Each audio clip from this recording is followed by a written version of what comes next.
சித்தர்கள்ன்றவங்க பார்த்தீங்கன்னா இயற்கைக்கு அப்பாற்பட்டவங்க. இப்போ அவங்க நினச்சாங்கன்னா ஒரு உலகத்தை உண்டாக்கலாம்.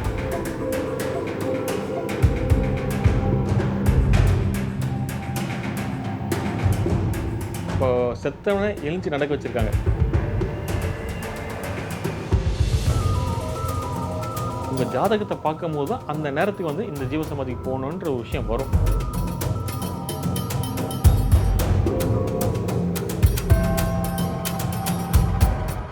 பக்தி தமிழ் நேயர்களுக்கு வணக்கம்.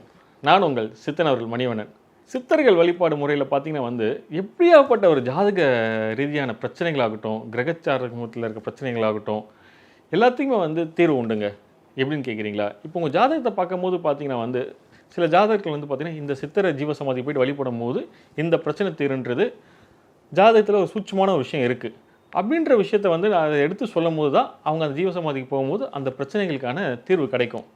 ஏன்னா நீங்கள் நிறைய யாகங்கள் பண்ணியிருப்பீங்க, பரிகாரங்கள் பண்ணியிருப்பீங்க, கோவிலுக்கு நிறைய போயிருப்பீங்க, நீங்கள் பார்க்காத ஜோதிடர் இருந்திருக்க மாட்டாங்க.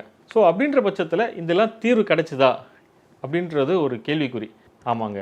ஏன்னா இந்த பரிகாரமாகட்டும், கோவிலுக்கு போகிறதாகட்டும், ஜாதக ரீதியான விஷயங்களுக்கு வந்து நீங்கள் பரிகாரம் பண்ணுறதில்ல, அது எல்லாமே பார்த்தீங்கன்னா ஒரு பைபாஸ் பண்ணி வைக்கிறது தான். அதாவது இப்போ வர விஷயத்த நாளைக்கு பின்னாடி தள்ளி போகிறது தான். இது எல்லாமே பார்த்தீங்கன்னா வந்து கர்மாவோட சேர்ந்ததுங்க. ஏன்னா நம்ம வரும்போதே வந்து இந்த ஜனனகால ஜாதகம் இருக்குல்ல, அதுதான் வந்து பார்த்திங்கன்னா நம்ம வாழ்நாளில் ஒரு 80% ஒர்க் பண்ணும். இப்போ இந்த கோல்சாரம் மாறுதில்ல, அது பார்த்திங்கன்னா ஒரு 20% ஒர்க் பண்ணுங்க நம்ம ஜாதகத்தில். இந்த கர்மாவை கழிக்கிறதுக்கான ஒரே விஷயம் பார்த்திங்கன்னா சித்தர்கள் ஜீவசமாதி. நம்ம சித்தர்கள் ஜீவசமாதி போகும்போது போக போக போக என்ன ஆகும்னா நம்மளோட கர்மான்றது நம்மளுக்கு தெரியாமல் கிளியர் ஆகுங்க. ஸோ நம்ம சித்தர்கள் ஜீவசமாதிக்கு போகும்போது தான் நம்ம கர்மா கிளியர் ஆகும், அந்த ஜாதகத்தில் பிரச்சனைகளும் தீரும்.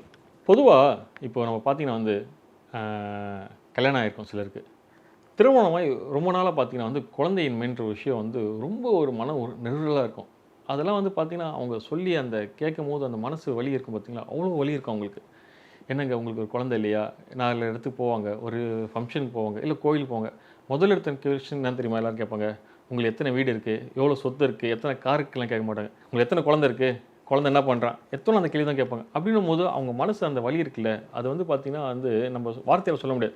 அந்த இடத்துலேருந்து அவங்க அனுபவிக்கிற அந்த வலின்றது அது அவங்களுக்கு தான் தெரியும். ஏன்னா இதுக்கெல்லாம் பார்த்திங்கன்னா வந்து ஜாதக ரீதியாக பார்த்திங்கன்னா வந்து குருக்கு எது இணைவு இருக்குது தெரியுமா?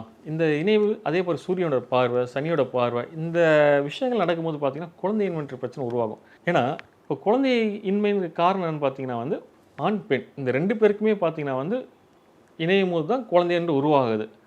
அப்படின்ற பட்சத்தில் ஒரு ஆணாகட்டும், ஆணுக்கு பார்த்திங்கன்னா வந்து அவங்க விந்தணுன்றது ஹெல்த்தியாக இருக்கணும். அதே பெண்ணுக்கு பார்த்திங்கன்னா கருமுட்டை, அதை தாண்டி இன்னொரு விஷயத்துக்கு அந்த கருமுட்டை தாங்குகிற சக்தி வந்து பார்த்திங்கன்னா கர்ப்பப்பை இருக்கணும்.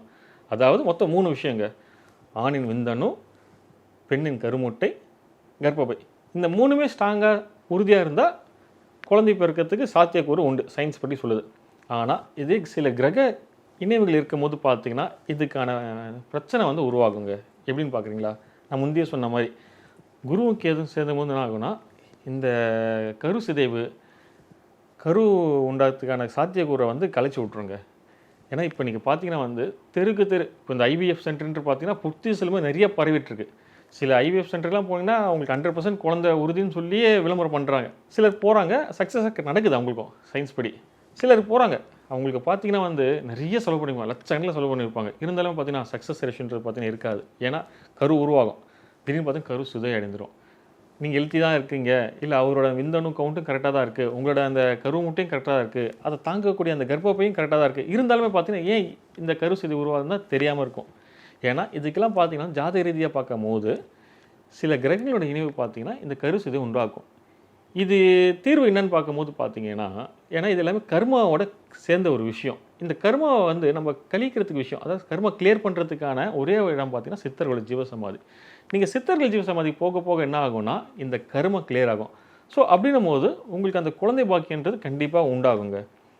ஏன்னா நீங்கள் ஜீவசமாதிக்கு போய் வழிபடும் போது பார்த்தீங்கன்னா சித்தர்கள்ன்றவங்க பார்த்தீங்கன்னா இயற்கைக்கு அப்பாற்பட்டவங்க.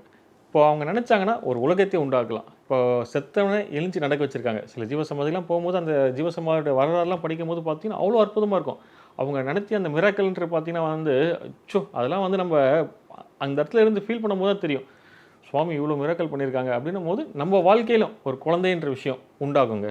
இது எந்த ஜீவ சமாதிக்கு போகணும், எப்படி வழிமுறை இருக்குது, அதாவது உங்கள் ஜாதகத்தை பார்க்கும்போது தான் அந்த நேரத்துக்கு வந்து இந்த ஜீவ சமாதிக்கு போகணுன்ற ஒரு விஷயம் வரும். இப்போ சிலர் கேட்கலாம், எனக்கு வந்து மேஷ ராசி, நான் மீன ராசி, எனக்கு வந்து எந்த சித்தரை பார்க்கணும். கவலையே வேண்டாங்க, நம்ம பக்தி தமிழா நேயர்களுக்கோசமே எக்ஸ்க்ளூசிவாக இலவசமாகவே பார்த்தீங்கன்னா வந்து நாங்கள் உங்களுக்கு கணிச்சு தரோங்க.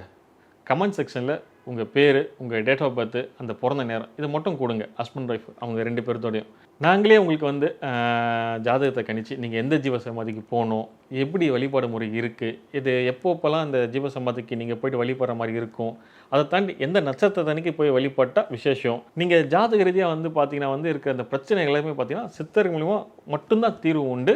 அதுக்கான விஷயங்கள் என்னவோ பக்தி தமிழா நேயர்களுக்கு எக்ஸ்க்ளூசிவாக நாங்கள் இலவசமாக பண்ணித்தரோங்க. ஒரே விஷயம் தான், நீங்கள் கமெண்ட் செக்ஷனில் கமெண்ட் பண்ணுங்கள், நாங்கள் உங்களுக்கு இலவசமாக சொல்கிறோங்க.